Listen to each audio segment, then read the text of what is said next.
ভাগ্যবিধাতা নেইমারের সঙ্গেই কেন এমনটা করেন? বাঁচবেন তো নেইমার জুনিয়র? অবশেষে গুঞ্জন সত্যি, করোনায় আক্রান্ত ব্রাজিলিয়ান রাজপুত্র নেইমার জুনিয়র। যা বললেন তার চিকিৎসকরা, কতদিনে সুস্থ হবেন, আসলে কি তিনি বিপদমুক্ত আছেন কিনা, বিস্তারিত জানতে ভিডিওটি না টেনে সম্পূর্ণ দেখার অনুরোধ রইল। ভাগ্যবিধাতা কেন নেইমার জুনিয়রের সঙ্গে বারবার এমনটা করেন? যখন সুস্থ হয়ে মাঠে ফিরেন নেইমার জুনিয়র, ঠিক তখনই যেন তার সঙ্গে এক একটা অঘটন ঘটে। তো যাই হোক, এবারের গুঞ্জনটা সত্যি হলো। গুঞ্জনটা শোনা গিয়েছিল বিখ্যাত ইতালিয়ান ক্রীড়াবিদ সাংবাদিক রোমানোর একটি ইনস্টাগ্রামের বার্তায়। সেখানে তিনি লিখেছিলেন নেইমার গভীরে আক্রান্ত হয়েছেন।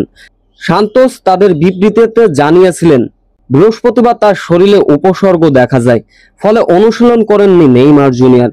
তবে সোমবারে আরেকটি পরীক্ষা করবে নেইমার জুনিয়রের চিকিৎসকরা। সেই বার্তায় রোমানিও আরো জানিয়েছেন নেইমারকে নিয়ে কোনো ধরনের দুশ্চিন্তা করতে বারণ করেছেন।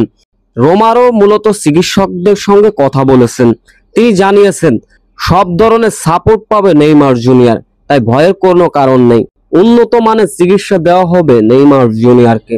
দিন শেষে একটা কথাই বলতে চাই, নেইমার জুনিয়র ব্রাজিলিয়ান ভক্তদের চোখের মণি। দ্রুত সুস্থ হয়ে আবারও মাঠে ফিরুক ব্রাজিলিয়ান কিং, এটাই চাওয়া সকল ভক্তদের।